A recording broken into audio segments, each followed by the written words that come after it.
new month, and a new year, so new budget buys. These all cost less than a booster, so $5 or less. Let's get into it. I started this month by looking at what cards will be reprinted in Ravnica Remastered, and I saw Void Slime, and then realized, wait, is it Dusallow just better? And only $3? I love this counterspell so much. It's a cancel that can also stop activated and triggered abilities. This card has saved me so many times, because it's a counterspell that isn't useless after the spell has resolved. And trust me, when you counter an Aetherflux activation, it feels so good. Pariah's Shield is a card I've been testing with, and it's way better than I thought. So at level 1, you can put this on an indestructible creature and make it so you can't take damage until they remove that creature. It's extra fun if that creature is a brash taunter. But I've also been trying this in token decks. So you make a token, throw this on the token, and then they attack me for 1 billion damage, and it just goes to the token, and I make another token, and then attach the shield to that. So next turn when I'm attacked again, I'm still good.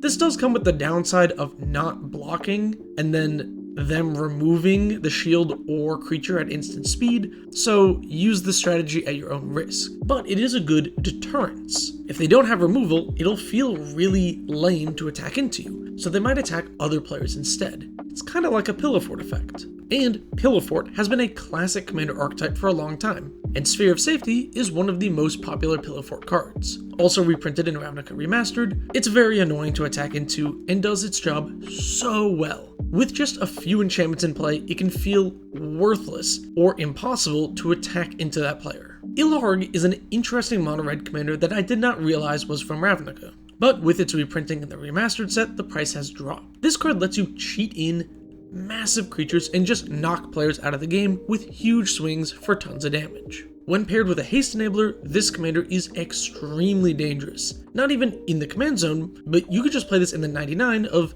any deck that wants a sneak attack effect. Speaking of sneak attack effects, Sneak Attack was in the Eldraine Enchanting Tales, and its price has continued to trend down. Now below the $5 mark, it makes it on the list. Sneak Attack is a simple card. Much like the Boar, it lets you cheat in big creatures, and this was an expensive card for so long due to legacy play. But not anymore, so I wanted to highlight that the card is cheaper now, and if you want one, you should get one. I've been playing the Mycosynnth Gardens in some artifact decks now, and in most artifact decks, I think it's a total free roll. Although it taps for colorless, if you really need colored mana, it does filter into whatever you want, but it can also become a copy of any artifact, which is great for artifact decks. But you don't need to put this in an artifact deck. It can go in many other places. You could make a second copy of Roaming Throne and triple your triggers. Or maybe make a second Commander's Plate, so you can have 2 for your partner deck. This card is really good and only a few bucks. If you're playing a monocolored deck, outside of maybe mono blue, you should be running Endless Atlas.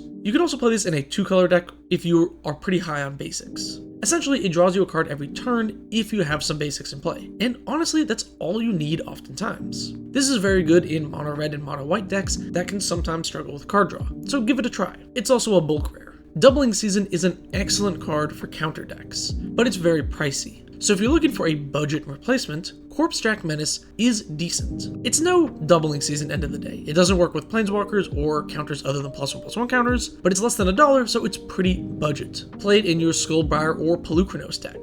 Crawlspace is a card I've been testing lately as a colorless pillowfort card. I've been trying random pillowfort effects in casual decks to deter attacking. The shield and the sphere from earlier are part of that testing, and I've really liked how pillowfort effects play in casual games. Enticing people to attack other players is even better than removal, oftentimes, since you get extra damage on your opponents. And Crawlspace is a good colorless version that is now pretty cheap due to reprints, so you can try it out in any deck, especially if you got token decks in your meta. And finally, Steelshaper's Gift, which is a tutor for equipment. This card was like $20 because of modern play, but with the reprint, it has tanked a lot. If you play Cole or Nazahan or any other equipment deck, you should get a copy while you can. The price is probably going to trend up again because of modern play. So those are some budget picks that cost $5 or less for this month. Let me know what you think of these in the comments below and any other great budget options. Lastly, if you have stuck around to the end of the video, thanks for watching,